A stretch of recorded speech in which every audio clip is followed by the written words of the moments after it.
Alright guys, welcome back to chunk 2 from Naughts and Crosses.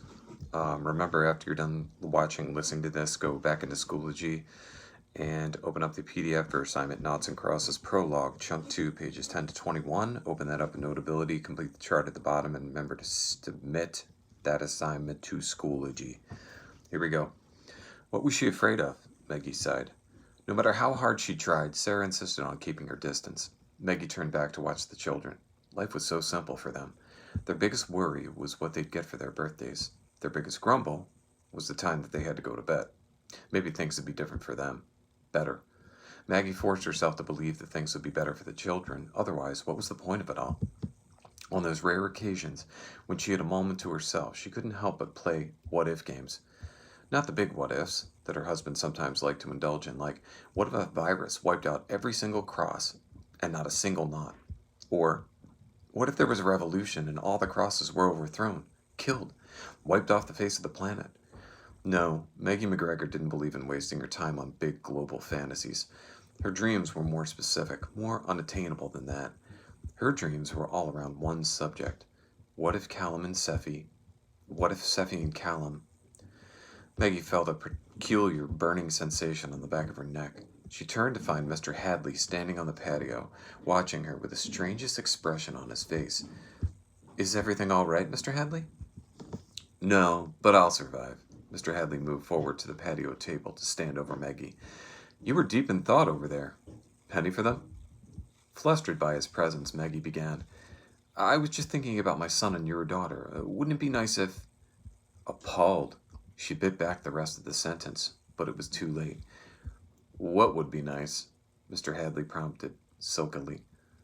If they could always stay as they are now. At Mr. Hadley's raised eyebrows, Maggie rushed on. At this age, I mean, they're so wonderful at this age. Children, I mean, so... Yes, indeed. Pause. Kamal Hadley sat down. Mrs. Hadley emerged from the kitchen to lean against the door frame. She had a strange, wary expression on her face. Maggie felt nervous. She started to get to her feet.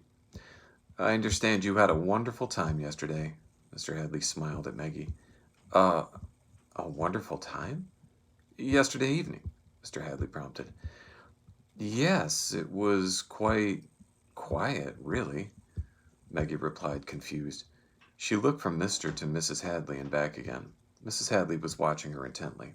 Well, what was going on?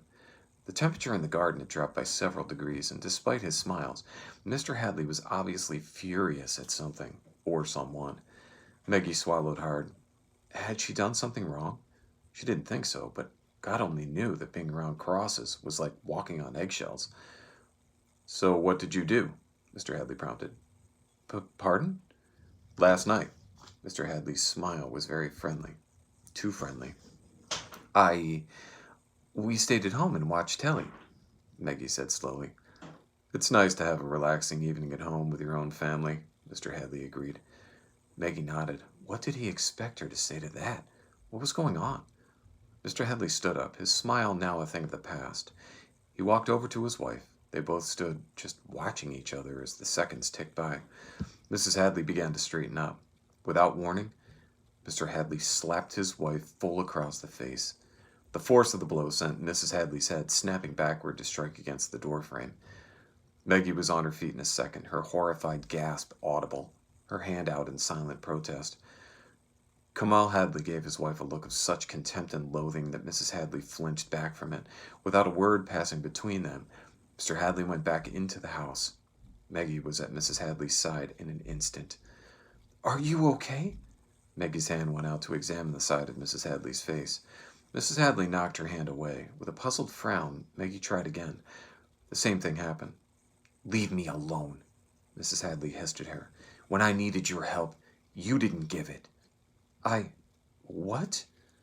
And only then did Maggie realize what she'd done. Mrs. Hadley had obviously used Maggie as an alibi for the previous night, and Maggie had been too slow to pick up on what Kamal Hadley had been asking her. Maggie's hand dropped back to her side. I think I should get back to work. Yes, I think that would be best. Mrs. Hadley's look was so venomous before she turned and walked back into the house. Maggie turned around. Callum and Seffi were still playing at the other end of the vast garden, oblivious to everything that had just happened. She stood and watched them, trying to capture for herself some small part of their pure joy in each other. She needed something good to hold on to, but even the instant sound of their laughter couldn't dampen down the deep sense of foreboding creeping through her. What would happen now? Okay, that concludes section 2, chunk number 2 in the prologue. Stay tuned for